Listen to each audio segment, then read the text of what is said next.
ಪ್ರಾರ್ಥನೆ ಮಾಡೋಣ. ನಮ್ಮನ್ನು ಬಹಳವಾಗಿ ಪ್ರೀತಿಸುವ ತಂದೆಯಾದ ದೇವರೇ, ಈ ಜಗತ್ತನ್ನು ಸೃಷ್ಟಿಸಿದ ಕರ್ತನೆ, ಯೇಸು ಕ್ರಿಸ್ತನೇ, ಪವಿತ್ರ ಆತ್ಮನೇ,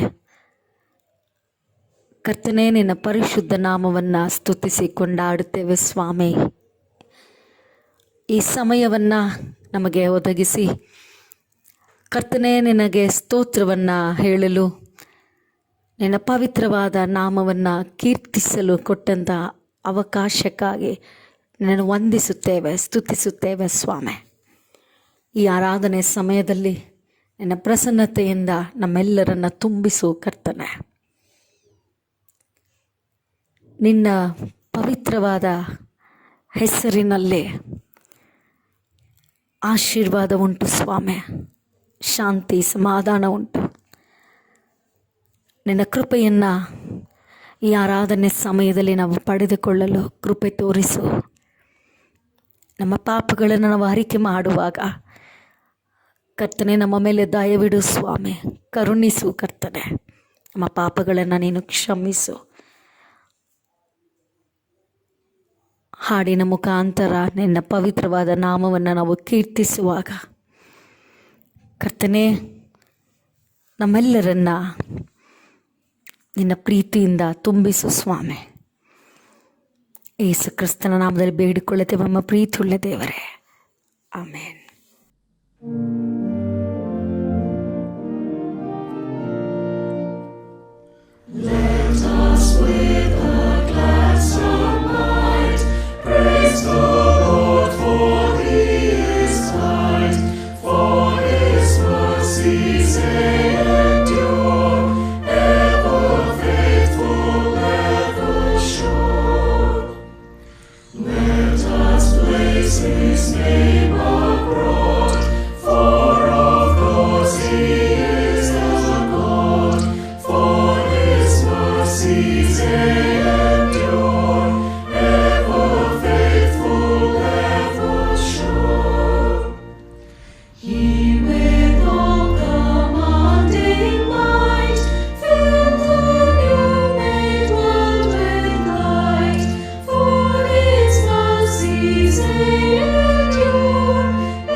ಆರಾಧನಾ ಕ್ರಮ ಪುಸ್ತಕದಲ್ಲಿ 2ನೇ ವಿಧಾನವನ್ನು ಅನುಸರಿಸೋಣ.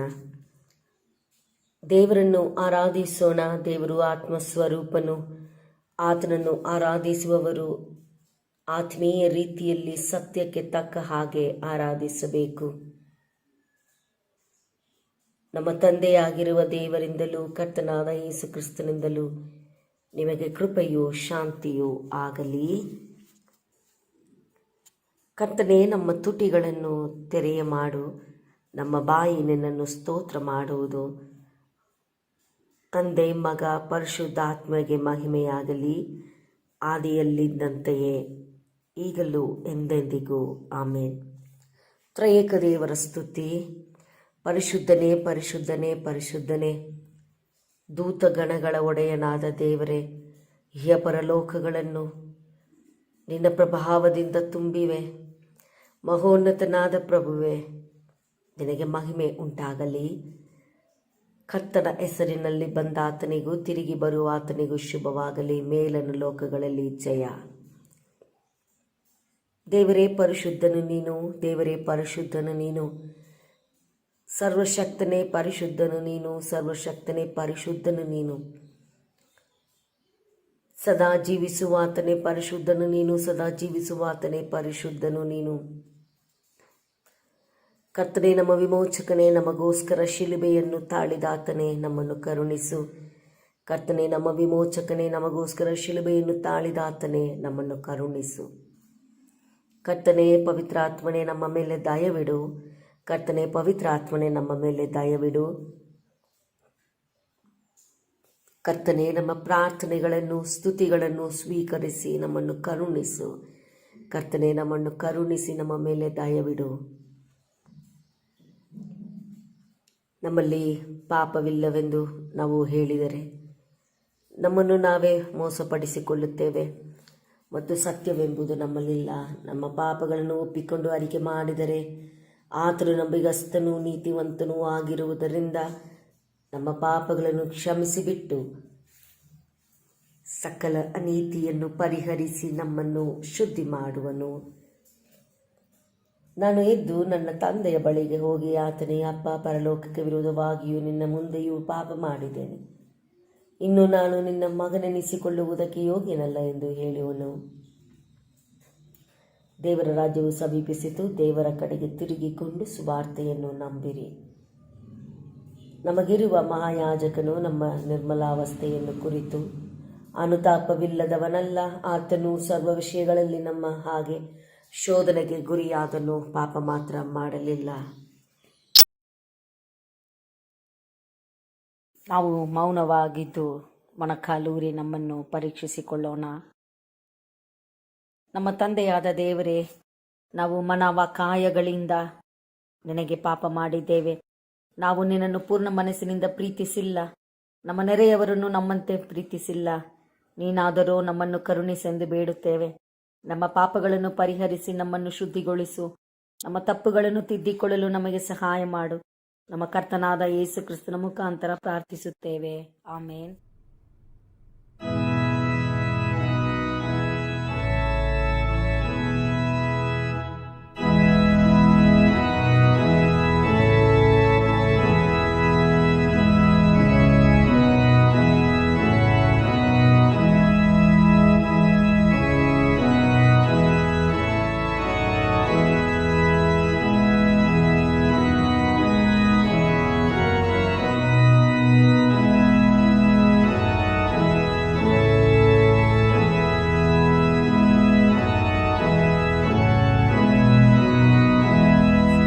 ಬಾಳನ್ನು ತಿದ್ದಿಕೊಳ್ಳುವುದಕ್ಕೆ ಸಮಯವನ್ನು, ಪವಿತ್ರಾತ್ಮನಿಂದಾಗುವ ಸುಪ್ರೇರಣೆಯನ್ನು, ಆದರಣೆಯನ್ನು ನಮಗೆ ದಯಪಾಲಿಸಲಿ, ಆಮೇನ್. ಕರ್ತನನ್ನು ಸ್ತುತಿಸಿರಿ.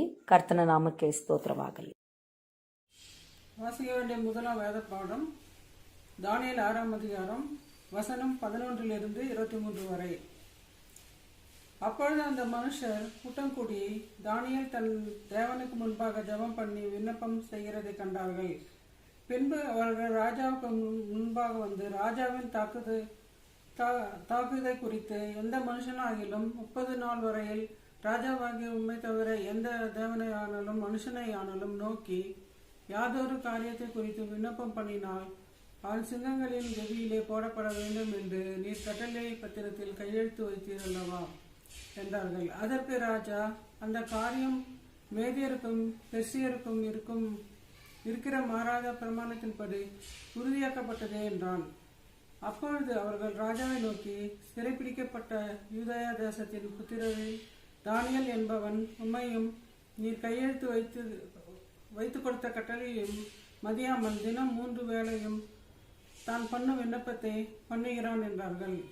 ராஜா அந்த வார்த்தைகளை கேட்டபொழுது தன்னில் மிகவும் சஞ்சலப்பட்டு தானியேலை காப்பாற்றும்படிக்கு அவன் பேரில் தன் மனதை வைத்து அவனை தப்புவிக்கிறதற்காக சூரியனை அஸ்தமிக்கும் மட்டும் பிரயாசப்பட்டு கொண்டிருந்தான். அப்பொழுது அந்த மனுஷர் ராஜாவினிடத்தில் கூட்டமாய் வந்து, ராஜா கட்டளையிட்ட எந்த தாக்கீதும் கட்டளையும் மாற்றப்படக்கூடாது என்பதும் மேதியருக்கும் பெர்சியருக்கும் பிரமாணமாய் இருக்கிறது என்று அறிவீராக என்றார்கள். அப்பொழுது ராஜா கட்டளையிட அவர்கள் தானியேலை கொண்டு வந்து அவனை சிங்கங்களின் கெபியிலே போட்டார்கள். ராஜா தானியேலை நோக்கி, நீ இடைவிடாமல் ஆராதிக்கிற உன் தேவன் உன்னையும் தப்புவிப்பார் என்றான். ஒரு கல் கெபியனுடைய வாசல் மேல் கொண்டு வந்து வைக்கப்பட்டது. தானியேலை பற்றிய தீர்மானம் மாற்றப்படாதபடிக்கு ராஜா தன் மோதிரத்தினாலும் தன் பிரபுக்களின் மோதிரத்தினாலும் அதன் மேல் முத்திரையை போட்டான். பின்பு ராஜா தன் அரண்மனைக்கு போய் முழுவதும் போஜனம் பண்ணாமலும் கீத வாத்தியம் முதலானவைகளை தனக்கு முன்பாக வரவட்டாமலும் இருந்தான். அவனுக்கு நித்திரையும் வராமற் போயிற்று. காலமே கிழக்கு வெளுக்கும் போது ராஜா எழுந்திருந்து சிங்கங்களில் கபிக்கு தீவிரமாய் போனான். ராஜா கபியின் கிட்ட வந்த போது தீவிர சத்தமாய் தானியேலை கூப்பிட்டு, தானியேலே, ஜீவனுள்ள தேவனுடைய தாசனே, நீ இடைவிடாமல் ஆராதிக்கிற உன் தேவன் உன்னை சிங்கங்களுக்கு தப்புவிக்க வல்லவராயிருந்தாரா என்று தானியேலை கேட்டான்.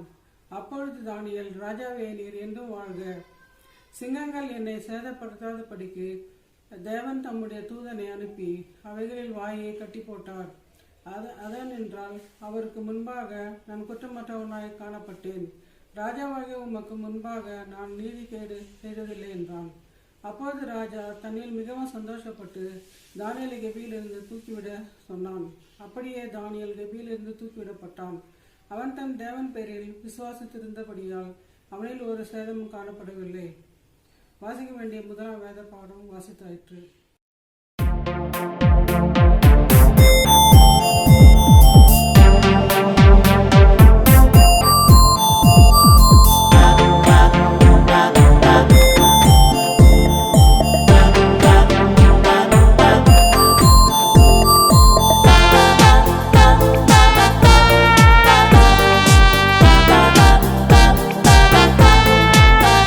Jenny, Naruchi, Gintali, Susu.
taken from the book of 2 Corinthians chapter 6 verses from 1 to 10.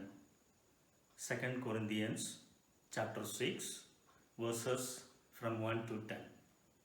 We then, as workers together with him, also plead with you not to receive the grace of God in vain. For he says, in an acceptable time I have heard you, and in the day of salvation I have helped you. Behold, now is the accepted time. Behold, now is the day of salvation. We give no offense in anything, that our ministry may not be blamed.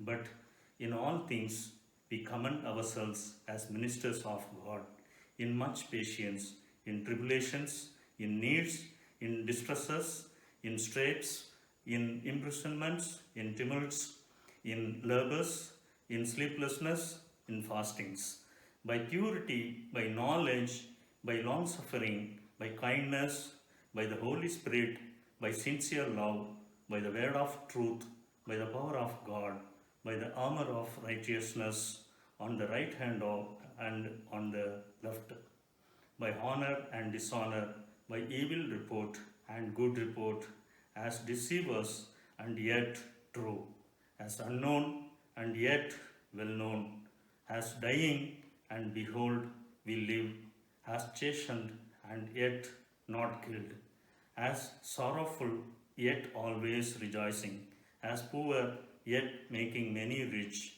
as having nothing and yet possessing all things. Here ends the readings.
பட்சமாக உதவி செய்வோம். பசியுற்றோர்க்கு பிணி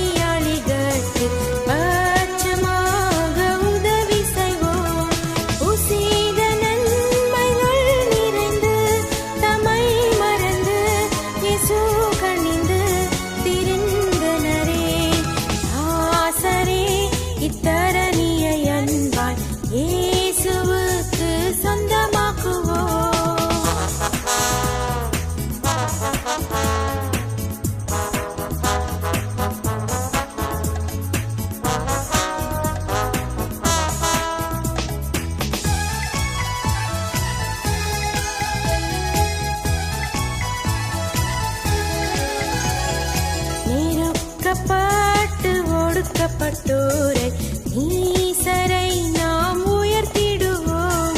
நெருக்கப்பட்டு ஒடுக்கப்பட்டோரை நீசரை நாம் உயர்த்திடுவோம். பொறுக்க உள்ள கஷ்டத்துக்குள் நிஷ்டூரத்துக்குள் படுகுழிக்குள் விழுந்தனரே தாசரே இத்தரணியை அன்பாய் இயேசுவுக்கு சொந்தமாக்குவோம்.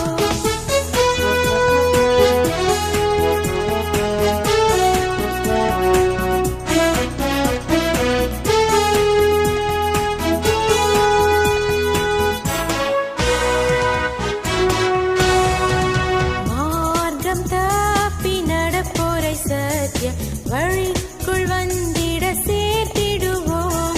மார்க்கம் தப்பி நடப்போரை சத்திய வழிக்குள் வந்திட சேர்த்திடுவோம். ஊக்கமாக ஜெபித்திடுவோம். நாம் முயன்றிடுவோம். நாம் உழைத்திடுவோம். நாம் ஜெயித்திடுவோம். தாசரே இத்தரணியை அன்பாய் இயேசுவுக்கு சொந்தமாக்குவோம். ಈ ದಿನಕ್ಕೆ ಆರಿಸಿಕೊಂಡಿರುವ ಮೂರನೇ ಸತ್ಯವೇದ ಭಾಗವು ಮಾರ್ಕನು ಬರೆದ ಸುವಾರ್ತೆ 10ನೇ ಅಧ್ಯಾಯ ವಚನಗಳು 35ರಿಂದ 45ರವರೆಗೆ. ದೇವರ ವಾಕ್ಯವನ್ನು ಕೇಳೋಣ. ಯೇಸು ತನ್ನ ಶಿಷ್ಯರಿಗೆ ದೀನಭಾವವಿರಬೇಕೆಂದು ಬೋಧಿಸಿದ್ದು. ಆಗ ಜೆಬೆದಾಯನ ಮಕ್ಕಳಾದ ಯಾಕೋಬ ಯೋಹಾನರು ಆತನ ಬಳಿಗೆ ಬಂದು ಆತನಿಗೆ, ಗುರುವೇ, ನಾನು ಒಂದನ್ನು ಹೇಳಿಕೊಳ್ಳುತ್ತೇನೆ, ಅದನ್ನು ನಮಗೋಸ್ಕರ ನಡೆಸಿಕೊಡಬೇಕೆಂದು ಹೇಳಿದರು.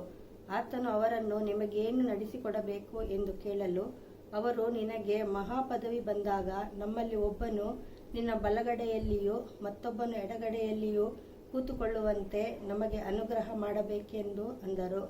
ಆದರೆ ಯೇಸು ಅವರನ್ನು, ನೀವು ಬೇಡಿಕೊಂಡದ್ದು ಏನೆಂದು ನಿಮಗೆ ತಿಳಿಯದು. ನಾನು ಕುಡಿಯುವ ಪಾತ್ರೆಯಲ್ಲಿ ಕುಡಿಯುವುದು ನಿಮ್ಮಿಂದಾದೀತೆ. ನಮಗೇನು ದೀಕ್ಷಾ ಸ್ನಾನವನ್ನು ಹೊಂದುವನು ನಿಮ್ಮದಾಗೀತೆ ಎಂದು ಕೇಳಲು ಅವರು, ಆಗುವುದು ಅಂದರು. ಆಗ ಯೇಸು ಅವರಿಗೆ, ನಾನು ಕುಡಿಯುವ ಪಾತ್ರೆಯಲ್ಲಿ ಕುಡಿಯುವಿರಿ, ನನಗಾಗುವ ಸ್ನಾನವು ನಿಮಗಾಗುವುದು. ಆದರೆ ತನ್ನ ಬಲಗಡೆಯಲ್ಲಾದರೂ ಎಡಗಡೆಯಲ್ಲಾದರೂ ಕೂತುಕೊಳ್ಳುವಂತೆ ಅನುಗ್ರಹ ಮಾಡುವುದು ನನ್ನದಲ್ಲ.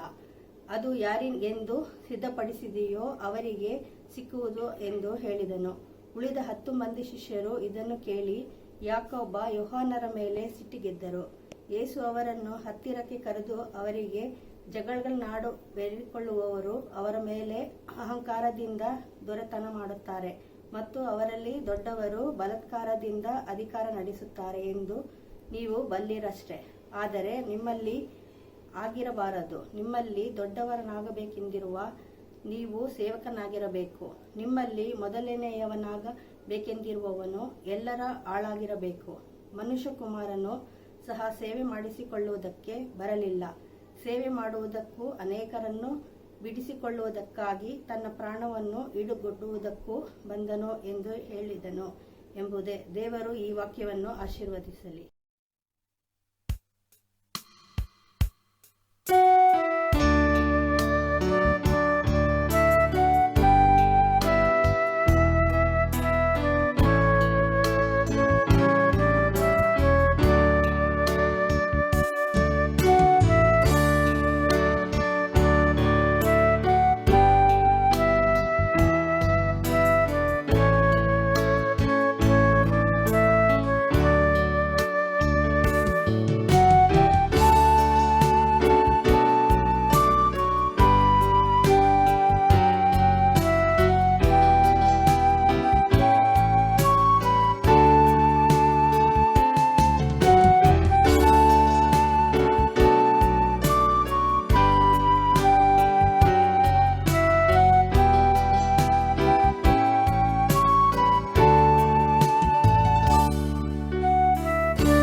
ಪ್ರಾರ್ಥನೆ ಮಾಡೋಣ.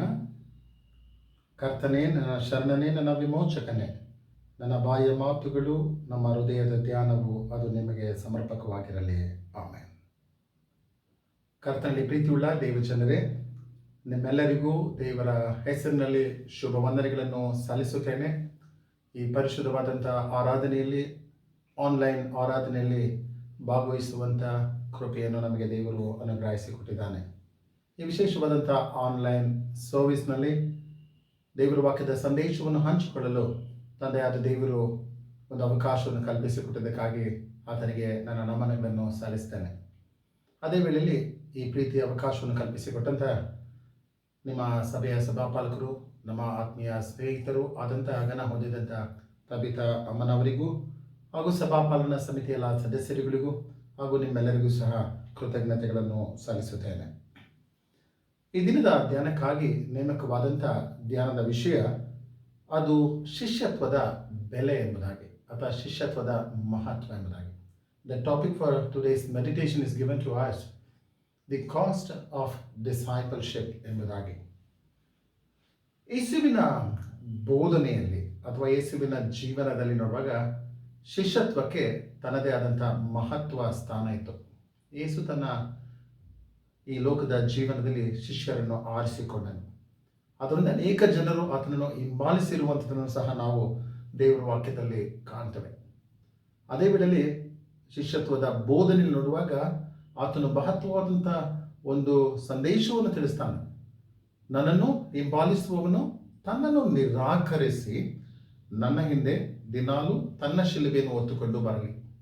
ಯಾರು ಶಿಲುಬೆಯನ್ನು ಹೊತ್ತುಕೊಂಡು ಬರದೇ ಇರ್ತಾನೋ ಆತನು ನನ್ನ ಶಿಷ್ಯನಲ್ಲ ಎಂಬುದಾಗಿ.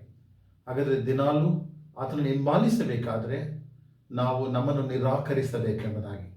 ಎರಡನೇದಾಗಿ ನಮ್ಮ ಜೀವನದಲ್ಲಿ ನಮ್ಮ ಶಿಲುಬೆಯನ್ನು ಹೊತ್ತುಕೊಂಡು ಆತನ ಹಿಂದೆ ಸದಾಕಾಲ ಆತನನ್ನು ಹಿಂಬಾಲಿಸಲಿಕ್ಕೆ ಆತ ಪಂಥಾಹ್ವಾನವನ್ನು ಕೊಡುವಂಥವನಾಗಿದ್ದಾನೆ. ಇನ್ನು ಮುಂದೆ ಹೋಗುವಾಗ ನೋಡುವಂಥದ್ದರೆ ಸಂದೇಶದೊಂದಿಗೆ ಸಾಕ್ಷಿಯ ಜೀವನಕ್ಕೆ ಆತನು ಪ್ರಾಮುಖ್ಯತೆ ನೀಡ್ತಾನೆ. ಏನು ಸಾಕ್ಷಿಯ ಜೀವನ? ಮತ್ತಾಯನ ಸುವಾರ್ತೆ 28ನೇ ಅಧ್ಯಾಯದಲ್ಲಿ ನೋಡುವಾಗ ಲೋಕದ ಕಟ್ಟ ಕಡೆಯವರೆಗೂ ಹೋಗಿರಿ, ಆ ಮೂಲಕವಾಗಿ ದೇವರ ಸುವಾರ್ತೆಯನ್ನು ಸಾರಿರಿ, ತಂದೆಯ ಮಗನ ಪರಿಶುದ್ಧಾತ್ಮನ ಹೆಸರಿನಲ್ಲಿ ದೀಕ್ಷಾಸ್ನಾನ ಮಾಡಿಸಿರಿ. ಅಂದರೆ ಕ್ರಿಸ್ತನ ಹಿಂಬಾಲಕರನ್ನಾಗಿ ಮಾಡಿರಿ ಅಥವಾ ತನ್ನ ಶಿಷ್ಯರನ್ನಾಗಿ ಮಾಡಿರಿ ಎಂಬುವಂಥ ಒಂದು ಆಜ್ಞೆಯನ್ನು ಕೊಟ್ಟಿರುವಂಥ ನೋಡ್ತಾರೆ. ಒಂದು ಸಂದೇಶ, ಇನ್ನೊಂದು ಸಾಕ್ಷಿಯ ಜೀವನಕ್ಕೆ ಆತನು ಕರೆಯುವಂಥವನಾಗಿದ್ದಾನೆ. ಹಾಗಾದರೆ ಕ್ರಿಸ್ತನನ್ನು ಹಿಂಬಾಲಿಸಬೇಕು ಅಥವಾ ಕ್ರಿಸ್ತನ ಶಿಷ್ಯರಾಗಿ ಬದುಕಬೇಕೆಂಬುದಾಗಿ ಹೇಳುವಾಗ ನಾವು ನಿಸ್ವಾರ್ಥರಾಗಿ ಜೀವನ ಮಾಡುವುದಕ್ಕಾಗಿ ಕರೆಯಲ್ಪಟ್ಟಿದ್ದೇವೆ. We need to have a lifestyle call self sacrificing life ಎಂಬುದಾಗಿ ನಾವು ಕಾಣ್ತೇವೆ. ಆಗ ಮಾತ್ರ ಯೇಸುವಿನ ಶಿಷ್ಯರಾಗಿ ನಾವು ಜೀವನ ಮಾಡಲಿಕ್ಕೆ, ಆತನನ್ನು ಅನುಸರಿಸಲಿಕ್ಕೆ, ಆತನಾಗೆ ಬದುಕಲಿಕ್ಕೆ ಸಾಧ್ಯ. ಹಾಗಾದರೆ ಶಿಷ್ಯನಿಗಿರುವಂಥ ಬಹಳ ಮಹತ್ವದ ಗುರಿ ಏನಂದರೆ ಗುರುವಿನಂತೆ ಆಗುವಂಥದ್ದು, ಆದರೆ ಯೇಸುವಿನಂತೆ ಆಗುವಂಥದ್ದು ಎಂಬುದಾಗಿ. ಆದರೆ ಯೇಸುವಿನ ಕೃಪೆ, ಆತನ ಆಶೀರ್ವಾದ ಇಲ್ಲದೆ ಹೋದರೆ ನಾವು ಯೇಸುವಿನಂತೆ ಆಗಲು ನಮಗೆ ಸಾಧ್ಯವಾಗುವುದಿಲ್ಲ. ಏಕೆಂದರೆ ಇಡೀ ಶಿಷ್ಯರ ಜೀವನ ನೋಡುವಾಗ 3.5 ವರ್ಷಗಳ ಕಾಲ ಯೇಸುವನ್ನು ಹಿಂಬಾಲಿಸ್ತಾ ಇದ್ರು, ಯೇಸುವಿನ ಬೋಧನೆ ಕೇಳ್ತಾ ಇದ್ರು, ಮತ್ತು ಎಲ್ಲ ಇದ್ರೂ ಸಹ ಅವರ ಜೀವನದಲ್ಲಿ ಶಿಷ್ಯತ್ವದ ಬೆಲೆ ಅವರಿಗೆ ಗೊತ್ತಿರಲಿಲ್ಲ, ಆ ಮಹತ್ವ ಗೊತ್ತಿರಲಿಲ್ಲ. ಅವರು ಬಹಳ ಅವರು ವೀಕ್ ಆಗಿದ್ದರು. ಅನೇಕ ಸಾರಿ ನೋಡುವಾಗ they were not talented people, they were not educated highly. ಇವೆಲ್ಲವುಗಳ ಮಧ್ಯೆ ನೋಡುವಾಗ ಅವ್ರೇನು ಮಾಡ್ತಾರೆ? ದೇವರವನ್ನು ಕರೆದ ಆತನು ನಂಬಿಗಸ್ತನಾಗಿದ್ದನು, ಆತನು ಅದಕ್ಕೆ ತರಬೇತಿ ಮಾಡಿದ್ದೇನೆ ಎಂಬುದಾಗಿ ಹೇಳ್ತಾನೆ. ಈ ಕಾಲ್ಡ್ ಆ್ಯಂಡ್ ಕ್ವಾಲಿಫೈಡ್ ದೆಮ್ ಎಂಬುದಾಗಿ ನಾವು ಕಾಣ್ತೇವೆ. ಹಾಗಾದರೆ ಇದು ಯಾವಾಗ ಅವರ ಶಿಷ್ಯತ್ವ ಬೆಲೆ ಗೊತ್ತಾಗ್ತದೆ ಎಂಬುದಾಗಿ ಹೇಳಿದಾಗ ಅವರು ಪುನರುತ್ಥಾನ ಹೊಂದಿದ ಮೇಲೆ ಯೇಸು ದೇವರ ಪರಿಶುದ್ಧಾತ್ಮ ಹೊಂದಿದ ನಂತರ ಅವರು ಬಲ ಹೊಂದಿದ ಮೇಲೆ ಅದರ ಮಹತ್ವವನ್ನು ಅವರು ತಿಳಿದುಕೊಳ್ತಾರೆ. ಕ್ರಿಸ್ತನ ಹಾಗೆ ಜೀವನ ಮಾಡಲು, ತಮ್ಮ ಪ್ರಾಣವನ್ನು ಸಮರ್ಪಿಸಲು, ಕ್ರಿಸ್ತನ ಸುವಾರ್ಥ ಸೇವೆಯನ್ನು ಈ ಲೋಕದಲ್ಲಿ ಮಾಡಲು, ಪ್ರೀತಿಯ ಸೇವೆಯನ್ನು ಆತನು ಮುಂದುವರಿಸಲು ತಮ್ಮನ್ನು ಸಮರ್ಪಿಸಿಕೊಳ್ಳುವಂಥದ್ದನ್ನು ನಾವು ಕಾಣುವಂಥವರಾಗಿದ್ದೇವೆ. ಹಾಗಾದರೆ ಅಪೊಸ್ತಲರ ಕೃತ್ಯಗಳಲ್ಲಿ ಬರುವಾಗ 6ನೇ ಅಧ್ಯಾಯದ 1ನೇ ವಚನ, 20ನೇ ಅಧ್ಯಾಯದ 30ನೇ ವಚನದಲ್ಲೆಲ್ಲ ನೋಡುವಾಗ ನಾವು ಕಾಣ್ತಾರೆ, ಅಲ್ಲಿ ಯೇಸುವಿನ ಪುನರುತ್ಥಾನದ ನಂತರ ಸಭೆ ಬೆಳೆಯುತ್ತದೆ. ಯೇಸುವಿನ ಶಿಷ್ಯರ ಬೋಧನೆಯ ಮೂಲಕವಾಗಿ ಅನೇಕ ಶಿಷ್ಯ ಮಂಡಳಿ ಬೆಳೆಯುವಂಥದ್ದು ನೋಡ್ತಾರೆ. ಅವರೆಲ್ಲರನ್ನು ನೋಡುವಾಗ, ಹಿಂಬಾಲಕರನ್ನು ನೋಡುವಾಗ ಅವರನ್ನು ಬಿಲೀವರ್ಸ್ ಎಂಬುದಾಗಿ ಮಾತ್ರ ಕರೆಯುವುದಿಲ್ಲ, ಭಕ್ತ ಮಂಡಳಿ ಎಂಬುದಾಗಿ ಕರೆಯುವುದಿಲ್ಲ, ಅವರನ್ನು ಶಿಷ್ಯರು ಎಂಬುದಾಗಿ ಪರಿಗಣಿಸುವಂಥದ್ದನ್ನು ನಾವು ನೋಡ್ತಾರೆ. ಕಾಲ್ ದೆಮ್ ಆಸ್ ಡಿಸೈಪಲ್ಸ್ ಎಂಬುದಾಗಿ ಹೇಳ್ತಾರೆ. ಯಾಕೆ ಎಂಬುದಾಗಿ ಹೇಳುವಾಗ ಅವರ ಜೀವನದಲ್ಲಿ ಯೇಸುವನ್ನು ನಂಬಿದರು, ಅವರ ವಿಶ್ವಾಸದಲ್ಲಿ ಆ ಮೂಲಕವಾಗಿ ಆತನೇ ಸರ್ವಸ್ವ ಎಂಬುದಾಗಿ ಅವರು ಪರಿಗಣಿಸಿದರು. ಅದಕ್ಕನುಗುಣವಾಗಿ ಅವರು ಜೀವನ ಮಾಡ್ತಾ ಇದ್ರು. ಅದಕ್ಕನುಗುಣವಾಗಿ ಅವರು ತಮ್ಮ ಜೀವನದಲ್ಲಿ ಕ್ರಿಸ್ತನಿಗಾಗಿ ಬದುಕುವಂತವರಾಗಿದ್ದರು. They lived like Jesus Christ ಎಂಬುದಾಗಿ ನಾವು ನೋಡ್ತೇವೆ. ಆ ಮೂಲಕವಾಗಿ ಆ ಸಭೆ ಬೆಳೆಯುವಂಥದ್ದಾಗಿತ್ತು ಎಂಬುದಾಗಿ ನೋಡ್ತಾರೆ. ಹಾಗಾದರೆ ಇಂದು ಸಭೆ ಪ್ರಾಮುಖ್ಯವಾಗಿ ನೋಡುವಾಗ ಆಧುನಿಕ ಒಂದು ಜಗತ್ತಿನಲ್ಲಿ ಇರುವಂಥ ನೋಡ್ತೇವೆ. ನಾವು ಕ್ರೈಸ್ತರಾಗಿದ್ದೇವೆ, ಕ್ರಿಸ್ತನ ಹಿಂಬಾಲಕರಾಗಿದ್ದೇವೆ ಎಂಬುದಾಗಿ ನಾವು ಹೇಳ್ಕೊಳ್ಳುವಾಗ ಕಾಂಟ್ರಡಿಕ್ಷನ್ ನಾವು ಕಾಣ್ತೇವೆ. ಏನು ಎಂಬುದಾಗಿ ಹೇಳಿದ್ರೆ, ಯೇಸುವಿನ ಬೋಧನೆಯನ್ನು ನಾವು ಕೇಳ್ತೇವೆ, ನಾವು ಹೇಳ್ತೇವೆ, ಆದರೆ ಯೇಸುವಿನ ಬೋಧನೆಯನ್ನು ಅನುಷ್ಠಾನಕ್ಕೆ ತಂದು ನಾವು ನಿಜ ಜೀವನದಲ್ಲಿ ಅದಕ್ಕನುಗುಣವಾಗಿ ಬದುಕಲು ನಾವು ಪಡುವಂಥ ಪ್ರಯಾಸಗಳು ಬಹಳ ಕಡಿಮೆ ಎಂಬುದಾಗಿ. We don't live according to the teachings of Jesus Christ, but we just love to preach and share the word of God ಅನ್ನುವಂಥದ್ದು ನಾವು ನೋಡ್ತೇವೆ. ಆದರೆ ದೇವರ ವಾಕ್ಯದಲ್ಲಿ ನೋಡುವಾಗ ಮತ್ತಾಯನು ಬರೆಸುವಾರ್ತೆ, ಮಾರ್ಕನು ಬರೆಸುವಾರ್ತೆ, ಲೂಕನು ಬರೆಸುವಾರ್ತೆ, ಯೋಹಾನನು ಬರೆಸುವಾರ್ತೆ ಎಂಬುದಾಗಿ ಇವರೆಲ್ಲರೂ ಯೇಸುವಿನ ಸುವಾರ್ತೆಯನ್ನು, ಗುಡ್ ನ್ಯೂಸ್ ಅನ್ನು ತಿಳಿಸುವಂತವರಾಗಿದ್ದಾರೆ. ಇವತ್ತು ನಾವುಗಳು ನಮ್ಮ ಜೀವನದಲ್ಲಿ ಯೇಸುವಿನ ಬೋಧನೆಯನ್ನು ಕೇಳುವಂಥದ್ದು ಮಾತ್ರವಲ್ಲದೆ, ಬೋಧನೆ ಮಾಡುವಂಥದ್ದು ಮಾತ್ರವಲ್ಲದೆ, ನಮ್ಮ ಜೀವನದಲ್ಲಿ ಅದಕ್ಕನುಗುಣವಾಗಿ ಬದುಕುವಂಥದ್ದು. ಆಗ ಮಾತ್ರ ನಿಜ ಸುವಾರ್ತಿಕರಾಗ್ತವೆ, ನಿಜ ಶಿಷ್ಯರಾಗುತ್ತವೆ. ಅದು ಪರಿಣಾಮಕಾರಿಯಾದಂಥ ಒಂದು ಪ್ರಭಾವವನ್ನು ಸಮುದಾಯದ ಮೇಲೆ ಬೀಳ್ತದೆ. Today's church it is not impacting much on the society ಎಂಬುದಾಗಿ ನಾವು ಕಾಣ್ತೇವೆ ನಮ್ಮ ಜೀವನದಲ್ಲಿ. ಯಾಕಂದರೆ ಸಮುದಾಯ ನಮ್ಮನ್ನು ನೋಡ್ತದೆ. ನೋಡುವಾಗ ಕ್ರೈಸ್ತರನ್ನು ನೋಡುವಾಗ ಅವರ ಜೀವನದಲ್ಲಿರುವಂಥ ಅವರ ಬೋಧನೆಗಳನ್ನು ಅವರು ಇಷ್ಟಪಡ್ತಾರೆ, ಆದರೆ ಅವರ ಜೀವನ ಶೈಲಿ ನೋಡುವಾಗ ಅವರ ಕುರಿತು ಯಾವುದೋ ಒಂದು ರೀತಿಯಲ್ಲಿ ಸಂಶಯದ ಭಾವನೆ ಬರ್ತದೆ. ಅದನ್ನು ಮಹಾತ್ಮ ಗಾಂಧಿ ಹೇಳುವಂಥ ದಿನದಲ್ಲಿ ನೋಡುವಂಥದ್ದು ಪ್ರಾಮುಖ್ಯವಾಗಿ ಅವರ ಜೀವನದಲ್ಲಿ ಪರ್ವತ ಪ್ರಸಂಗವನ್ನು ಬಹಳ ಇಷ್ಟಪಟ್ಟರು. ಅದು ಎಷ್ಟರ ಮಟ್ಟಿಗೆ ಇಷ್ಟಪಟ್ಟರು ಎಂಬುದಾಗಿ ಹೇಳುವಾಗ ಆತನು ಅಹಿಂಸಾ ಒಂದು ಹೋರಾಟಕ್ಕೆ ಅದು ಅವರ ಜೀವನದಲ್ಲಿ ನಾಂದಿ ಆಗ್ತದೆ. ಯೇಸುವಿನ ಬೋಧನೆಗಳನ್ನು ತನ್ನ ಜೀವನದಲ್ಲಿ ಅಳವಡಿಸಿಕೊಂಡು ಆತನು ಸ್ವತಂತ್ರಕ್ಕಾಗಿ ಹೋರಾಡ್ತಾನೆ, ಅಹಿಂಸೆಯಲ್ಲೇ ಹೋರಾಡ್ತಾನೆ, ಸ್ವತಂತ್ರ ಆತನು ದೊರಕಿಸಿಕೊಡ್ತಾನೆ. ಆತನು ಕ್ರೈಸ್ತನಾಗಲು ಆತನು ಇಷ್ಟಪಡಲಿಲ್ಲ, ಆದರೆ ಕ್ರಿಸ್ತನ ಬೋಧನೆಯನ್ನು ತನ್ನ ಜೀವನದಲ್ಲಿ ಅನುಷ್ಠಾನಕ್ಕೆ ತರಲು ಆತನು ಇಷ್ಟಪಟ್ಟನು ಎಂಬುದಾಗಿ ನಾವು ಕಾಣ್ತೇವೆ. ನಿಜ ಕ್ರೈಸ್ತರಾಗಿ ಶಿಷ್ಯರಾಗಿ ಬದುಕಲು ಕರೆಯನ್ನು ಕೊಡುವಂಥದ್ದಾಗಿದೆ. ಹಾಗಾದರೆ ದ ಕಾಸ್ಟ್ ಆಫ್ ಡಿಸೈಪಲ್ಶಿಪ್ ಎಂಬುದಾಗಿ ಹೇಳುವಾಗ ಒಂದು ಕಥೆ ನನಗೆ ಬರ್ತದೆ, ನಿಜ ಜೀವನದ ಒಂದು ನೆನಪಿಗೆ ಬರ್ತದೆ. ಏನು ಎಂಬುದಾಗಿ ಹೇಳುವಾಗ ಒಬ್ಬ ಜರ್ಮನ್ ಥಿಯಾಲಜಿಯನ್, ಆತನ ಹೆಸರು ನೋಡುವಾಗ ಡಾಯ್ಶ್, ಆತನ ಡೇಟ್ರಿಕ್ ಬಾನ್ ಹಾಫರ್ ಎಂಬುದಾಗಿ ನಾವು ನೋಡ್ತೇವೆ. ಆತನನ್ನು ಜೀವನ ನೋಡುವಾಗ ಆತನ ಅನೇಕ ಪುಸ್ತಕಗಳು ಬರೆದಿದ್ದಾನೆ. ಅದರಲ್ಲಿ ಪ್ರಾಮುಖ್ಯ ಒಂದು ಪುಸ್ತಕ ಬರೆದು ಅದು ಇಂಗ್ಲಿಷ್ ಭಾಷೆಯಲ್ಲಿ ಅದು ತರ್ಜುಮೆ ಕೊಡ್ತದೆ. ದ ಕಾಸ್ಟ್ ಆಫ್ ಡಿಸೈಪಲ್ಶಿಪ್ ಎಂಬುದಾಗಿ ಬರೀತಾನೆ. 1937 ಅದು ಬರೀತಾನೆ. ಅದು ಯೇಸುವಿನ ಬೋಧನೆಯನ್ನು ಆಧರಿಸಿ ಶಿಷ್ಯತ್ವದ ಒಂದು ರೀತಿಯ ಜೀವನವನ್ನು ಪ್ರಕಟಿಸುವಂಥದ್ದು, ಹೇಗೆ ಜೀವನ ಮಾಡಬೇಕೆಂಬುದಾಗಿಲ್ಲ ಆತನು ತಿಳಿಸ್ತಾನೆ. ಆದರೆ ಆ ಪುಸ್ತಕದ ನಿಮಿತ್ತ he has to sacrifice himself, he has to give his life ಎಂಬುದಾಗಿ ನಾವು ನೋಡ್ತೇವೆ. ಶಿಷ್ಯರಾಗಿ ಬದುಕುವಂಥದ್ದು ಬಹಳ ಕಷ್ಟ. ಅಂದಿನ ನಾಜಿ ಒಂದು ಅಧಿಕಾರ, ಹಿಟ್ಲರು ಅಲ್ಲಿ ಆಳ್ವಿಕೆಯನ್ನು ನಡೆಸುವಾಗ ಈ ಪುಸ್ತಕದ ಬೋಧನೆ ಅವರು ತಪ್ಪಾಗಿ ಅರ್ಥ ಮಾಡಿಕೊಳ್ಳೋದ್ರ ಮೂಲಕವಾಗಿ ಏನು ಮಾಡ್ತಾರೆ ಅಂದರೆ ಆತನನ್ನು ಏಪ್ರಿಲ್ 9ನೇ ತಾರೀಕು 1945 ಆತನನ್ನು ಗಲ್ಲಿಗೆ ಏರಿಸುವಂತ ನೋಡ್ತಾರೆ. ಹಾಗಾದರೆ ಒಬ್ಬ ದೈವಶಾಸ್ತ್ರರು ನಿಜವಾಗಿ ಒಂದು ಶಿಷ್ಯತ್ವದಲ್ಲಿ ಬದುಕಬೇಕೆಂಬುದಾಗಿ ಹೇಳುವಾಗ ಈ ಲೋಕದಲ್ಲಿ ತನ್ನ ಪ್ರಾಣವನ್ನೇ ಆತನು ಸಮರ್ಪಿಸಬೇಕಾದಂಥ ಒಂದು ಸ್ಥಿತಿ ಅಂದಿನದಾಗಿತ್ತು. ನಾವು ಕ್ರಿಸ್ತನಿಗಾಗಿ ಬದುಕುವಾಗ ತಮ್ಮ ಪ್ರಾಣವನ್ನು ಕೊಡಲು ನಾವು ಸಿದ್ಧರಾಗಿರಬೇಕೆಂಬುದಾಗಿ ನಾವು ಕಾಣ್ತೇವೆ. ಯಾಕಂದರೆ ನಮ್ಮ ಜೀವನದಲ್ಲಿ ಯೇಸು ಕ್ರಿಸ್ತನನ್ನು ಹಿಂಬಾಲಿಸುವಾಗ ನಮ್ಮ ಜೀವನದಲ್ಲಿ ನಮ್ಮ ಪ್ರಾಣವನ್ನು ಸಮರ್ಪಿಸುವಷ್ಟಕ್ಕೆ ನಾವು ಸಿದ್ಧರಾಗಿರಬೇಕೆಂಬುದಾಗಿ ಈ ಒಂದು ಸಾರಾಂಶ ನಮಗೆ ಗೊತ್ತಾಗ್ತದೆ. ಹಲವು ಒಡಂಬಡಿಕೆಯ ಭಾಗದಲ್ಲಿ ಈಗ ತಾನೇ ನಾವು ಓದಿ ಕೇಳಿದೆವು. ದಾನಿಯೇಲನ ಪ್ರವಾದನೆ ಗ್ರಂಥ 6ನೇ ಅಧ್ಯಾಯದಲ್ಲಿ ಇಡೀ ಭಾಗವನ್ನು ನೋಡುವಾಗ ದಾನಿಯೇಲನು ಆತನು ನಂಬಿಗಸ್ತನಾಗಿದ್ದನು, ದೇವ ಭಕ್ತನಾಗಿದ್ದನು, ಆತನನ್ನು ಆರಾಧನೆ ಮಾಡುತ್ತಿದ್ದನು. ಕಾಂಟೆಕ್ಸ್ಟ್ ಅನ್ನು ನೋಡುವಾಗ ಪ್ರಾಮುಖ್ಯವಾಗಿ ಬ್ಯಾಬಿಲೋನ್ ಇದ್ದಾನೆ, ಅಂದರೆ ಬೇರೆ ಸಂಸ್ಕೃತಿ, ಬೇರೆ ವಾತಾವರಣ, ಬೇರೆ ಧರ್ಮಗಳು ಇರುವಂಥ ಸ್ಥಿತಿ. ಇವರಿಗೆ ಯಾವುದೇ ರೀತಿ ಸ್ವಾತಂತ್ರ್ಯ ಇರಲಿಲ್ಲ. There is no freedom for themselves to express. ಇಂಥ ಒಂದು ಪರಿಸ್ಥಿತಿಯಲ್ಲಿ ದಾರ್ಯಾವೇಶನು ಅರಸನಾಗಿರ್ತಾನೆ.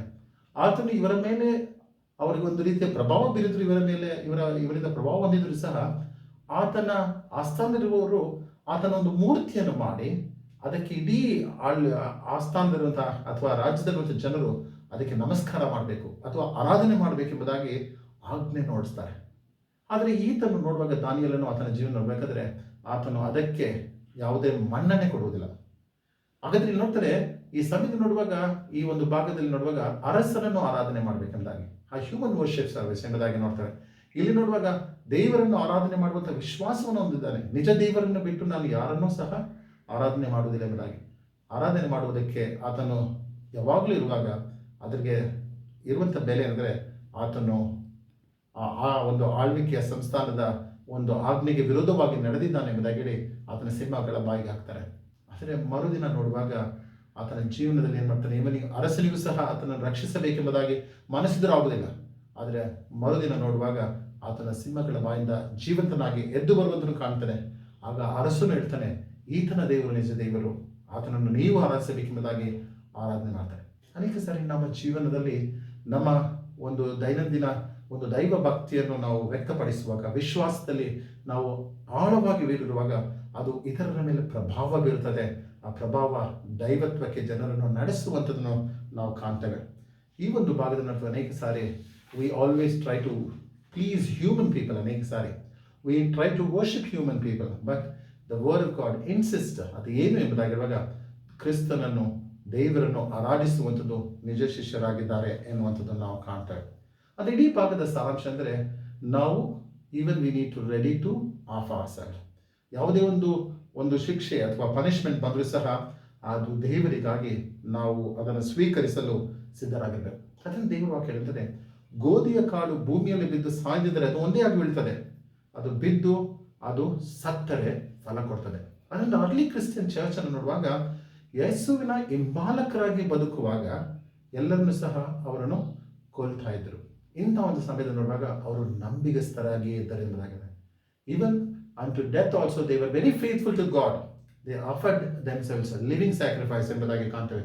ಅದರಿಂದ ಒಂದು ಸ್ಟೇಟ್ಮೆಂಟ್ ಅನ್ನು ನಾವು ಕಾಣ್ತೇವೆ, the blood of the martyrs, the seeds of the church ಎಂಬುದಾಗಿ ನೋಡ್ತೇವೆ. bloods of the martyrs, seeds of the church. ಅಂತ ಸಾಕ್ಷಿಗಳ ಒಂದು ರಕ್ತ ಅದು ಸಭೆಯ ಉಗಮಕ್ಕೆ ಅದು ಸಾಧನೆಯಾಗಿದೆ ಎಂಬುದಾಗಿ ಅಮೂಲಕವಾಗಿ ಸಭೆಗಳು ಬೆಳೆದಿದೆ. ಇಂದಿನ ಸಭೆಗೆ, ನಮ್ಮ ಜೀವನಕ್ಕೆ, ನಾವು ಕ್ರೈಸ್ತರಾಗಿರೋದಕ್ಕೆ ಕಾರಣ ಅವರ ಒಂದು ರಕ್ತ, ಅವರ ಒಂದು ಪರಿಶ್ರಮವನ್ನು ನಾವು ಕಾಣುವಂಥವರಾಗಿದ್ದೇವೆ. need to remember a true disciple always ready to sacrifice himself ಎಂಬುದಾಗಿ, or herself. ನಾವು ನಮ್ಮನ್ನು ಸಮರ್ಪಣೆ ಮಾಡುವಷ್ಟರ ಮಟ್ಟಿಗೆ ನಾವಿರ್ತೇವೆ. ದೇವರನ್ನು ಮಾತ್ರ ಆರಾಧನೆ ಮಾಡುವಂಥದ್ದನ್ನು ನಾವು ಕಾಣ್ತೇವೆ. ಇನ್ನು ಮುಂದೆ ಬರುವಾಗ, ಪತ್ರಿಕೆ ಭಾಗಕ್ಕೆ ಬರುವಾಗ, ಪೌಲನು ಕೊರಿಂಥರಿಗೆ ಬರೆದ ಪತ್ರಿಕೆ 2ನೇ ಅಧ್ಯಾಯದ 6ನೇ ವಚನವನ್ನು, ಇಡೀ 6ನೇ ಅಧ್ಯಾಯವನ್ನು ಇಡೀ ನೋಡುವಾಗ ಇಡೀ ಭಾಗದಲ್ಲಿ ನೋಡ್ತೇವೆ, ಅಲ್ಲೇನದ disciples ship of joy in distress ಎಂಬುದಾಗಿ, ಸಂಕಷ್ಟಗಳಲ್ಲಿಯೂ ಸಂತೋಷವನ್ನು ಅವರು ಅನುಭವ ಮಾಡುವಂಥದ್ದು. ನಾವು ಪ್ರಮುಖವಾಗಿ ಅರ್ಥ ಮಾಡಿಕೊಳ್ಳಬೇಕು, ಪೌಲನು ಆತನ ಜೀವನದಲ್ಲಿ ನೋಡುವಾಗ ಮೊದಲು ಸೌಲನಾಗಿದ್ದಾಗ ಯೇಸುವಿನ ಶಿಷ್ಯರನ್ನು, ಹಿಂಬಾಲಕರನ್ನು ಹಿಡಿದು ಕೊಲ್ಲಿಸುತ್ತಿದ್ದಾನೆ ಎಂಬುದಾಗಿ ಶಿಕ್ಷೆಗೆ ಗುರಿಪಡಿಸಿದ್ದನು. ಆದರೆ ಯಾವಾಗ ಯೇಸುವಿನ ಅನುಭವ ಆತನಿಗೆ ಆಗ್ತದೆ, ಆತನ ಜೀವನದಲ್ಲಿ ಆತನಲ್ಲಿ ಪರಿವರ್ತನೆ ಆಗ್ತದೆ. ಪರಿವರ್ತನೆ ಕ್ರಿಸ್ತನನ್ನು ತಿಳಿದುಕೊಳ್ಳುವ ಹಾಗೆಯೂ, ಆತನನ್ನು ಕ್ರಿಸ್ತನನ್ನು ತನ್ನ ದೇವರೆಂಬುದಾಗಿ ಅಂಗೀಕರಿಸಿಕೊಳ್ಳುವಾಗಿಯೂ, ಆ ಮೂಲಕವಾಗಿ ತಾನು ಕಲಿತಂಥದ್ದು ಎಲ್ಲವೂ ಸಹ ಅದು ಶೂನ್ಯ ಎಂಬುದಾಗಿ ಪರಿಗಣಿಸಿ ಆತನು ಕ್ರಿಸ್ತನಿಗಾಗಿ ಅದು ಬದುಕುತ್ತಾನೆ. ನಾನು ಬದುಕಿದರೂ, ನಾನು ಸತ್ತರೂ ಕ್ರಿಸ್ತನಿಗಾಗಿ ಎಂಬುದಾಗಿ ಆತನ ಒಂದು ಪರಿಶ್ರಮದಿಂದ ನೋಡುವಾಗ ದೇವರ ಸಹಾಯದಿಂದ ಅನೇಕ ಸಭೆಗಳು ಅದು ಸ್ಥಾಪನೆ ಆಗ್ತದೆ. ಆಶಯ ಖಂಡದ ಅನೇಕ ಭಾಗಗಳಲ್ಲಿ ಸಭೆಗಳು ಸ್ಥಾಪನೆ ಆಗುವುದರ ಮೂಲಕವಾಗಿ ಕ್ರಿಸ್ತನ ಭಕ್ತ ಮಂಡಳಿ, ಸಭೆ ಅದು ಉಗಮವಾಗುವಂಥದ್ದು, ಶಿಷ್ಯರು ಬೆಳೆಯುವಂಥದ್ದನ್ನು ನಾವು ಕಾಣ್ತೇವೆ. ಈ ಒಂದು ಬೆಳವಣಿಗೆ ನೋಡುವಾಗ ಈ ಭಾಗದಲ್ಲಿ ಕಾಣ್ತದೆ, ಆತನು ಹೇಳ್ತದೆ, ಆತನು ಮಾಡೆಲ್ ಆಗಿರ್ತಾನೆ. ನಾನು ಶ್ರಮೆಯನ್ನು ಅನುಭವಿಸ್ತೇನೆ, ನಿಮಗೆ ಶ್ರಮೆ ಬಂದರೆ ಅದನ್ನು ತಾಳಿಕೊಳ್ಳಿರಿ ಎಂಬುದಾಗಿ. ಸಂಕಷ್ಟಗಳು ಬಂದರೆ ಅದರಲ್ಲಿ ನೀವು ತಾಳಿಕೊಳ್ಳ್ರಿ, ಸಮಸ್ಯೆಗಳು ಬಂದರೆ ಅದನ್ನು ತಾಳಿಕೊಳ್ಳ್ರಿ. ಆ ಮೂಲಕವಾಗಿ ನಿಮ್ಮಲ್ಲಿ ತಾಳ್ಮೆ ಬರ್ತದೆ, ನಿಮಗೆ ಶುದ್ಧ ಮನಸ್ಸು ಬರ್ತದೆ, ಕಪಟವಿಲ್ಲದವಾಗಿರ್ತದೆ. ಆಗ ದೈವತ್ವದಲ್ಲಿ ನಿಮ್ಮನ್ನು ನೆರವೇರಿಸುವಂತನು ಆತನಾಗಿದ್ದಾನೆ ಎಂಬುದಾಗಿ ಆತನು ಹೇಳ್ತಾನೆ. It's a kind of advice ಅನ್ನು ಕೊಡುವಂಥದ್ದನ್ನು ನಾನು ನೋಡ್ತೇನೆ. ಹಾಗಾದರೆ ಡಿಸೈಪಲ್ ಎಂಬುದಾಗಿ ಹೇಳುವಾಗ, ಶಿಷ್ಯರು ಎಂಬುದಾಗಿ ಹೇಳುವಾಗ ಇದು ಎಲ್ಲಿಂದ ಪದ ಬರ್ತದೆ ಎಂಬುದಾಗಿ ನೋಡುವಾಗ, ಆ ಡಿಸಿಪ್ಲಿನ್ ಎನ್ನುವಂಥ ಪದ ಅದು ಡಿಸೈಪಲ್ ಇಂದ ಬಂದಿರುವಂಥದ್ದನ್ನು ನಾವು ನೋಡ್ತೇವೆ. ಹಾಗಾದರೆ ಒಬ್ಬ ಗುರು ತನ್ನ ಶಿಷ್ಯರಿಗೆ ತಿಳಿಸಿಕೊಡ್ತಾನೆ ಹೀಗೆ ಇರಬೇಕೆಂಬುದಾಗಿ. ಹಾಗಾದರೆ ತಂದೆಯಂತೆ ಆಗುವಂಥದ್ದು, ಗುರುವಿನಂತೆ ಆಗುವಂಥದ್ದು ಶಿಷ್ಯರ ಒಂದು ಪದ್ಧತಿಯಾಗಿದೆ. ಆ ಮೂಲಕವಾಗಿ ಶಿಷ್ಯರು ಗುರುವಿನಂತೆ ಬೆಳೆಯುವಂಥದ್ದು, ಸಾಕ್ಷಿಯಾಗಿ ನಿಲ್ಲುವಂಥದ್ದನ್ನು ನೋಡ್ತೇವೆ. ಯೇಸುವಿನ ಬೋಧನೆ, ಯೇಸುವಿನ ಮಾದರಿಯ ಜೀವನ ಅದು ಇಡೀ ಒಂದು ಸಾದಿ ಸಭೆಯ ಮೇಲೆ, ಶಿಷ್ಯರ ಮೇಲೆ ಪ್ರಭಾವ ಬೀರುವಾಗ ಅವರು ತಾಳ್ಮೆಯನ್ನು ಕಳೆದುಕೊಳ್ತಾರೆ, ಶುದ್ಧ ಮನಸ್ಸಿನಲ್ಲಿರ್ತಾರೆ, ಸಂತೋಷದಲ್ಲಿ ಸಂತೃಪ್ತಿಯಲ್ಲಿಯೂ ಅವರು ಎಲ್ಲರೂ ಇರುವಂಥದ್ದನ್ನು ನಾವು ಕಾಣ್ತೇವೆ. ಆ ಮೂಲಕವಾಗಿ ಏನಾಗುತ್ತಂದ್ರೆ ಅವರು ದೇವರ ವಾಕ್ಯಕ್ಕೆ ವಿಧೇಯರಾಗುವಂಥದ್ದನ್ನು ಕಾಣ್ತೇವೆ. ದೇವರ ವಾಕ್ಯದಲ್ಲಿ ನೆಲೆಯಿರುವಂಥದ್ದು, ದೇವರಿಗಾಗಿ ಬದುಕುವಂಥದ್ದು ನೋಡ್ತಾರೆ. ಆ ಮೂಲಕವಾಗಿ ಅವರು ತಮ್ಮ ಜೀವನದಲ್ಲಿ ನಿಜ ಕ್ರೈಸ್ತರಾಗಿ ಬದುಕುವಂತ ನೋಡ್ತಾರೆ. ಇಂದು ನಮಗೆ ಕೋವಿಡ್-19 ಬಂದಾಗ ಅನೇಕ ಸಮಸ್ಯೆಗಳು ಬರ್ತದೆ, ಅನೇಕ ಸಮಸ್ಯೆಗಳು, ಸಂಕಷ್ಟಗಳು ಬರ್ತವೆ. ಇವುಗಳ ಮಧ್ಯದಲ್ಲಿ ನಾವು ತಾಳ್ಮೆಯಿಂದ ನಾವು ಜೀವನ ಮಾಡ್ತಾ ಇದ್ದೇವೆ. ನಾವು ಶುದ್ಧ ಮನಸ್ಸಿನಿಂದ, ಸಂತೋಷದಿಂದ, ಸಂತೃಪ್ತಿಯಲ್ಲಿ ಬದುಕುತ್ತಾ ಕ್ರಿಸ್ತನ್ ನಮ್ಮೊಂದಿಗಿದ್ದಾನೆ ಎನ್ನುವಂಥ ನಾವು ಹೇಳ್ತೇವೆ. ಅನೇಕ ಸಾರಿ ನೋಡುವಾಗ ಈ ಕೋವಿಡ್-19 ನೋಡುವಾಗ ಅನೇಕರ ಜೀವನದಲ್ಲಿ ಅನೇಕ ಜನರನ್ನು ಕ್ರಿಸ್ತನ ಸಮೀಪಕ್ಕೆ ತರಿಸಿದೆ. ಅವರ ಕಷ್ಟಗಳು, ಅನಾರೋಗ್ಯಗಳು ಏನ್ ಮಾಡ್ತದೆ, ದೇವರೇ ನೀನೇ ನಮಗೆ ಅಲ್ಟಿಮೇಟ್, ನೀನು ನಮಗೆ ಶುದ್ಧಪಡಿಸು, ಗುಣಪಡಿಸು ಎಂಬುದಾಗಿ ಪ್ರಾರ್ಥನೆ ಮಾಡಿದೆ. ಅವರ ಜೀವನದಲ್ಲಿ ಆದಂತಹ ಅನುಭವಗಳು ಅವರನ್ನು ಕ್ರಿಸ್ತನ ನಿಜ ಶಿಷ್ಯರನ್ನಾಗಿ ಮಾರ್ಪಡಿಸುವಲ್ಲಿ, ಅವರನ್ನು ಪ್ರೇರೇಪಿಸುವಲ್ಲಿ ನಡೆಸಲು ಸಾಧ್ಯವಾಯಿತು.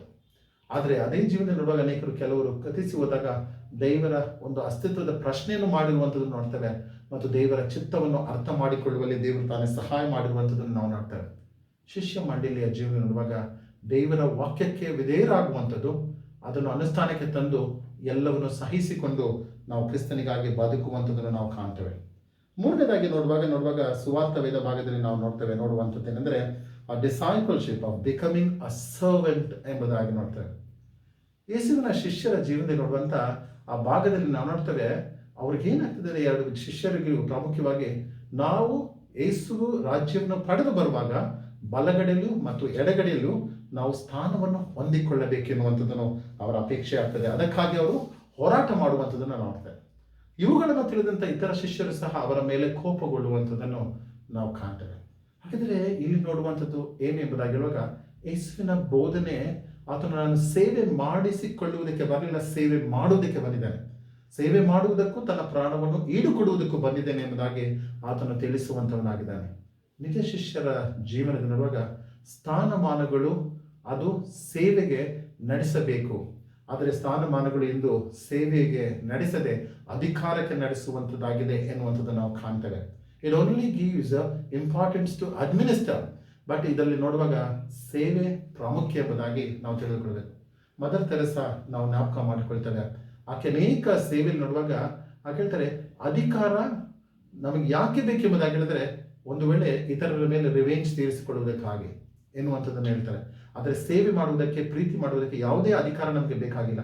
ಆದರೆ ಕ್ರಿಸ್ತನ ಒಂದು ಮಾದರಿ ಜೀವನ ನೋಡುವಾಗ ಆತನು ದೈವತ್ವದಲ್ಲಿದ್ದರೂ ಸಹ, ಅಧಿಕಾರ ಹೊಂದಿದ್ದರೂ ಸಹ ಎಲ್ಲವನ್ನು ಬರಿದು ಮಾಡಿಕೊಂಡು ಬರ್ತಾನೆ. ಈ ಎಂಪ್ಟಿಡ್ ಹಿಮ್ಸೆಲ್ಫ್, ಆತನು ತನ್ನನ್ನು ಬರಿದು ಮಾಡಿಕೊಂಡು ಈ ಲೋಕಕ್ಕೆ ಇತರರಿಗೋಸ್ಕರ ತನ್ನ ಪ್ರಾಣವನ್ನು ಕೊಡಲು ಬಂದಿದ್ದಾನೆ ಎಂಬುದಾಗಿ. ಯಾಕಂದ್ರೆ ನಿಜ ಶಿಷ್ಯತ್ವದ ಜೀವನದಲ್ಲಿ ನೋಡುವಾಗ ನಮ್ಮನ್ನು ಶೂನ್ಯದ ಸ್ಥಿತಿಗೆ ನಡೆಸಿಕೊಂಡು ಹೋಗುವುದು. Need to emptied ourselves, not accumulating everything.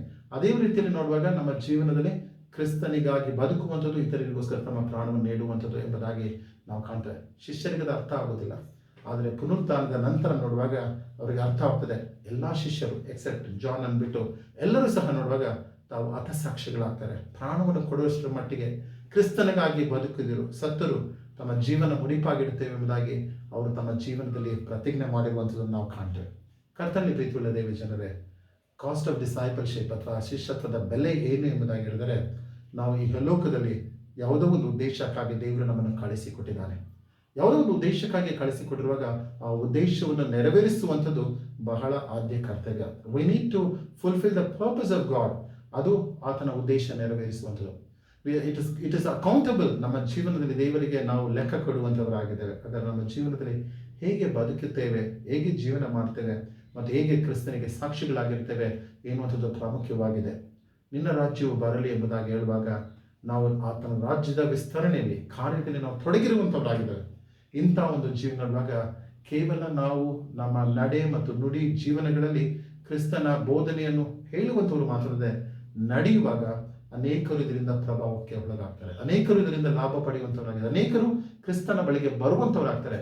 ಆಗ ಆಶೀರ್ವಾದ ಅವರದಾಗ್ತದೆ, ದೇವರಿಗೆ ಮಹಿಮೆ ಬರ್ತದೆ. ದೇವರ ವಾಕ್ಯ ಹೇಳಿದ್ರೆ 2 ಆಜ್ಞೆಗಳು ತಂದು, ದೇವರನ್ನು ಪ್ರೀತಿಸುವಂಥದ್ದು, ಆರಾಧಿಸುವಂಥದ್ದು, ನೆರೆಯವರನ್ನು ಪ್ರೀತಿಸುವಂಥದ್ದು ಎಂಬುದಾಗಿ ಹೇಳ್ತಾರೆ. ಹಾಗಾದರೆ ಈ 2 ಆಜ್ಞೆಗಳನ್ನು ನೆರವೇರಿಸಬೇಕಾದರೆ ನಿಜ ಶಿಷ್ಯತ್ವ ಜೀವನದಲ್ಲಿ ನಮ್ಮ ವಿಶ್ವಾಸ ಅದು ದೇವರ ಮೇಲೆ ಇರಬೇಕು, ಆತನ ಬೋಧನೆಗಳು ನಮ್ಮ ಜೀವನದಲ್ಲಿ ಇರಬೇಕು ಮತ್ತು ನಮ್ಮ ಕಾರ್ಯದಲ್ಲಿ ಅಧಿಕಾರಕ್ಕಿಂತ ಹೆಚ್ಚಾಗಿ ಸೇವೆಗೆ ಪ್ರಾಧಾನ್ಯತೆಯನ್ನು ಕೊಟ್ಟು ಆತನಿಗಾಗಿ ಬದುಕುತ್ತಾ ನಾವು ಈ ಲೋಕದಲ್ಲಿ ಮುಂದೆ ಸಾಗುವುದಾದರೆ ದೇವರ ಆಶೀರ್ವಾದಕ್ಕೆ ನಾವು ಪಾತ್ರರಾಗ್ತೇವೆ ಮತ್ತು ನಮ್ಮೆಲ್ಲರ ಸಭೆಗಳು, ನಮ್ಮೆಲ್ಲ ಸೇವೆಗಳು ಅದು ಕ್ರಿಸ್ತನಿಗೆ ಮೆಚ್ಚುಗೆಯಾಗಿ ಮಹಿಮೆ ತರುವಂಥ ಸ್ಥಿತಿಗೆ ನಡೆಸಲ್ಪಡ್ತದೆ. ಹೀಗಾಗುವಾಗ ದೇವರು ತಾನು ನಮ್ಮೆಲ್ಲರನ್ನು ಆಶೀರ್ವದಿಸಲಿ. ಆಮೇಲೆ ಪ್ರಾರ್ಥನೆ ಮಾಡೋಣ.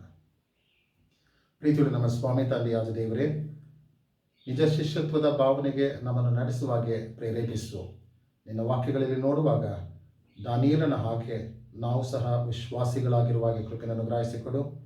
ಸಮರ್ಪಣೆಯ ಮನೋಭಾವಕ್ಕೆ ನಮ್ಮನ್ನು ನಡೆಸು. ಆದಿ ಸಭೆಯನ್ನು ನೋಡುವಾಗ ಅವರ ಸಭೆಯಲ್ಲಿ ನಿನ್ನ ಒಂದು ಬೋಧನೆಗೆ ಅನುಗುಣವಾಗಿ ಜೀವನ ಮಾಡ್ತಾ ತಾಳ್ಮೆಯಲ್ಲಿಯೂ ಸಮಾಧಾನದಲ್ಲಿಯೂ ಅವರು ಇರುವಂಥದ್ದನ್ನು ನಾವು ಕಾಣ್ತೇವೆ. ಹಾಗೆ ಶಿಷ್ಯರನ್ನು ನೋಡುವಾಗ ನಿನ್ನ ವಾಕ್ಯಗಳನ್ನು ಅವರಿಗೆ ಪ್ರಬೋಧಿಸುತ್ತಾ ನಾವು ಸೇವೆ ಮಾಡುವುದಕ್ಕಾಗಿ ಬಂದಿದ್ದೇವೆ, ಸೇವೆ ಮಾಡಿಸಿಕೊಳ್ಳುವುದಕ್ಕಾಗಿಲ್ಲ ಎಂಬುದಾಗಿ ಪ್ರಬೋಧಿಸಿದೆ. ಆ ಮೂಲಕವಾಗಿ ಗುರುವಿನಂತೆ ಶಿಷ್ಯರು ಆಗುವಂಥದ್ದು ಸರಿ ಎಂಬುದಾಗಿ ನೀನು ಪ್ರಬೋಧಿಸಿದೆ. ನಾವು ನಿಜ ಶಿಷ್ಯರಾಗಿ ಬದುಕಲಿಕ್ಕಾಗುವಾಗೆ ನಮ್ಮೆಲ್ಲರನ್ನು ಪ್ರೇರೇಪಿಸು. ಯೇಸು ಕ್ರಿಸ್ತನ ಹೆಸರಿನಲ್ಲಿ ಬೇಡಿ ಹೊಂದಿದ್ದೇವೆ. ಆಮೆನ್. ಎಲ್ಲರೂ ಸೇರಿ ಅಪೋಸ್ತಲರ ವಿಶ್ವಾಸ ಸೂತ್ರವನ್ನು ಹೇಳೋಣ.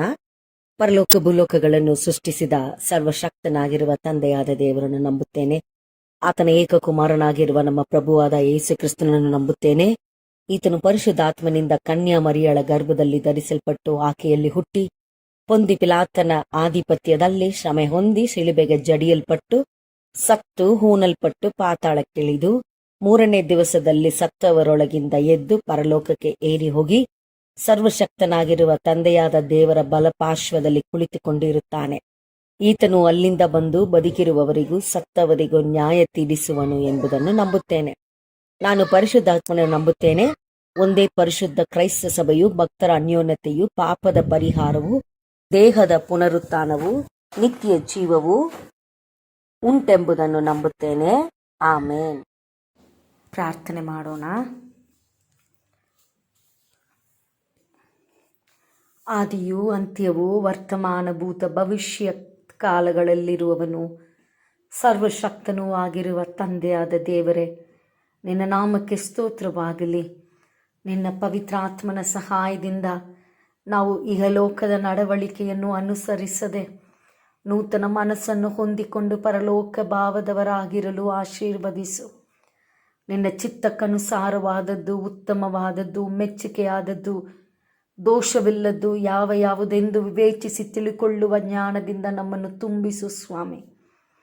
ನಿನ್ನ ವಾಕ್ಯದಿಂದ ಪ್ರೇರಿತರಾದ ನಾವು ಎಲ್ಲ ವಿಧದಲ್ಲಿ ನಿನ್ನನ್ನು ಸಂತೋಷಪಡಿಸುವವರಾಗಿರಲು ಕರುಣಿಸು. ನಾವು ಮಹಿಮ ಶಕ್ತಿಯ ಪ್ರಕಾರ ಪರಿಪೂರ್ಣ ಬಲ ಹೊಂದಿ ಬಲಿಷ್ಠರಾಗಿ ಆನಂದಪೂರ್ವಕವಾದ ತಾಳ್ಮೆಯನ್ನು, ದೀರ್ಘ ಶಾಂತಿಯನ್ನು ಯಾವಾಗಲೂ ತೋರಿಸುವವರಾಗಿರಲು ಶಕ್ತಿಗೊಳಿಸು. ನಮ್ಮ ಜೀವಿತದಲ್ಲಿ ನಿನ್ನ ದಿವ್ಯಾಶೀರ್ವಾದ ಸದಾ ನಮ್ಮೊಂದಿಗಿರಲಿ ಸ್ವಾಮಿ. ಕರ್ತನೇ, ನಾವು ನಿನ್ನನ್ನು ಸರ್ವಶಕ್ತನೆಂದು ಅರಿತು ನಿನ್ನ ವಾಕ್ಯವನ್ನು ಅನುಸರಿಸಿ ನಡೆಯಲು ನಮಗೆ ಶಕ್ತಿ ಕೊಡು. ಪಾಪಿಗಳಾದ ನಮಗೆ ತೋರಿದ ನಿನ್ನ ಪ್ರೀತಿಯನ್ನು ಅರಿತು ನಿನ್ನಲ್ಲಿ ದೃಢ ವಿಶ್ವಾಸವಿಟ್ಟು ನಡೆಯುವಂತೆ ಕೃಪೆ ಮಾಡು. ಪ್ರಾಯದ ಸಿಂಹಗಳಾದರೂ ಹೊಟ್ಟೆಗಿಲ್ಲದೆ ಹಸಿದಾವು. ಯೆಹೋವನ ಸನ್ನಿಧಿಯಲ್ಲಿ ಬೇಡಿಕೊಳ್ಳುವವರಿಗೆ ಯಾವ ಮೇಲಿಗೂ ಕಡಿಮೆ ಇಲ್ಲ ಎಂದು ದಾವೀದನು ಹೇಳಿದಂತೆ ನಮ್ಮೆಲ್ಲರನ್ನು ಕೊರತೆ ಇಲ್ಲದೆ ನಡೆಸಿರುತ್ತಿ. ನಿನಗೆ ಸ್ತೋತ್ರ. ನಿನ್ನ ಸಮಾಧಾನವನ್ನು ನಮ್ಮೆಲ್ಲರಲ್ಲಿ ನೆಲೆಸು ಸ್ವಾಮಿ. ಕರ್ತನೇ, ಜನ್ಮದಿನವನ್ನು, ವಾರ್ಷಿಕೋತ್ಸವವನ್ನು ಆಚರಿಸುವ ನಿನ್ನ ಮಕ್ಕಳನ್ನು ನಿನ್ನ ಹಸ್ತದಲ್ಲಿ ಅರ್ಪಿಸುತ್ತೇನೆ. ಅವರ ಜೀವಿತವನ್ನು ನೀನು ಆಶೀರ್ವದಿಸು ಸ್ವಾಮಿ. ಕರ್ತನೇ, ನೀನು ಅವರೊಂದಿಗೆ ನಿನ್ನ ಪ್ರಸನ್ನತೆಯಿಂದ ಯಾವಾಗಲೂ ತುಂಬಿರು ಸ್ವಾಮಿ. ನಿನ್ನ ಸಮಾಧಾನವನ್ನು ಪಡೆದವರಾಗಿ ಕರ್ತನೇ, ಅವರ ಜೀವಿತದಲ್ಲಿ ಯಾವಾಗಲೂ ನೀನು ನೆಲೆಗೊಂಡಿರು ಸ್ವಾಮಿ. ಕರ್ತನ ಪ್ರಸನ್ನತೆಯಲ್ಲಿ ಕರ್ತನೇ ಇವರು ಜೀವಿಸುವಾಗ ಎಂದೆಂದಿಗೂ ನಿನ್ನ ಕೃಪೆಯನ್ನು ಪಡೆದವರಾಗಿ, ನಿನ್ನ ಕರುಣೆಯನ್ನು ರುಚಿಸುವವರಾಗಿ ಕರ್ತನೆ ಅವರೊಂದಿಗೆ ನೀನು ವಾಸ ಮಾಡು ಸ್ವಾಮಿ. ಪವಿತ್ರಾತ್ಮನೇ, ಸರ್ವಶಕ್ತನಾದ ತಂದೆಯಾದ ದೇವರೇ, ನಿನ್ನನ್ನು ವಂದಿಸುತ್ತೇವೆ ಸ್ವಾಮಿ. ಸಭೆಯ ಸದಸ್ಯರನ್ನು ನಿನ್ನ ಹಸ್ತದಲ್ಲಿ ಅರ್ಪಿಸುತ್ತೇನೆ. ಶಿಷ್ಯತ್ವವನ್ನು ನೀನು ನಮಗೆ ಹೇಳಿಕೊಟ್ಟಿದ್ದೆ ಸ್ವಾಮಿ. ಒಳ್ಳೆಯ ಶಿಷ್ಯರಾಗಿ ನಾವು ಜೀವಿಸುವಂತೆ ನಮಗೆ ನಿನ್ನ ಕೃಪೆಯನ್ನು ತೋರಿಸು. ಯೇಸು ಕ್ರಿಸ್ತನ ಪವಿತ್ರವಾದ ನಾಮದಲ್ಲಿ ಬೇಡಿಕೊಳ್ಳುತ್ತೇವೆ ತಂದೆಯಾದ ದೇವರೇ, ಆಮೇನ್. ಯೇಸು ಕ್ರಿಸ್ತನು ಕಳಿಸಿಕೊಟ್ಟ ಪ್ರಾರ್ಥನೆಯನ್ನು ಹೇಳೋಣ. ಪರಲೋಕದಲ್ಲಿರುವ ನಮ್ಮ ತಂದೆಯೇ, ನಿನ್ನ ನಾಮವು ಪರಿಶುದ್ಧವೆಂದು ಎಣಿಸಲ್ಪಡಲಿ. ನಿನ್ನ ರಾಜ್ಯವು ಬರಲಿ. ನಿನ್ನ ಚಿತ್ತವು ಪರಲೋಕದಲ್ಲಿ ನೆರವೇರುವ ಪ್ರಕಾರ ಭೂಲೋಕದಲ್ಲಿಯೂ ನೆರವೇರಲಿ. ನಮ್ಮ ಅನುದಿನದ ಆಹಾರವನ್ನು ಈ ಹೊತ್ತು ದಯಪಾಲಿಸು. ನಮಗೆ ತಪ್ಪು ಮಾಡಿದವರನ್ನು ನಾವು ಕ್ಷಮಿಸಿದಂತೆ ನಮ್ಮ ತಪ್ಪುಗಳನ್ನು ಕ್ಷಮಿಸು. ನಮ್ಮನ್ನು ಶೋಧನೆಯೊಳಗೆ ಸೇರಿಸದೆ ಕೇಡಿನಿಂದ ನಮ್ಮನ್ನು ತಪ್ಪಿಸು. ರಾಜ್ಯವು, ಬಲವು, ಮಹಿಮೆಯು ಸದಾಕಾಲ ನಿನ್ನವೇ. ನನ್ನ ಮನವೇ ಯೆಹೋವನನ್ನು ಕೊಂಡಾಡು. ನನ್ನ ಮನವೇ ಆತನ ಪವಿತ್ರ ನಾಮವನ್ನು ಕೀರ್ತಿಸಿರಿ. ನನ್ನ ಮನವೇ ಯೆಹೋವನನ್ನು ಕೊಂಡಾಡು. ಆತನು ಮಾಡಿದ ಉಪಕಾರಗಳಲ್ಲಿ ಒಂದನ್ನು ಮರೆಯಬೇಡ. ಆಮೇನ್. ತಂದೆಯಾದ ದೇವರ ಪ್ರೀತಿ, ಯೇಸು ಕ್ರಿಸ್ತನ ಕೃಪೆಯು, ಪವಿತ್ರ ಆತ್ಮನ ಸಂತೋಷವು, ಸಮಾಧಾನವು ಇಂದಿಗೂ ಎಂದಿಗೂ ಸದಾ ಕಾಲವು ನಮ್ಮೆಲ್ಲರೊಂದಿಗೂ ನೆಲೆಸಿರಲಿ. ಆಮೇನ್.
Congratulations and celebrations when I tell everyone that you're in love with me.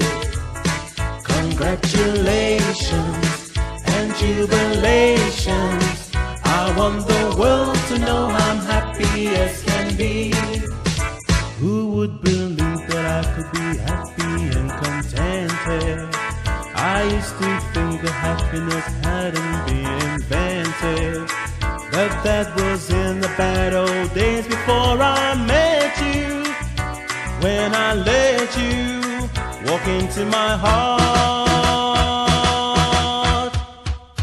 Congratulations and celebrations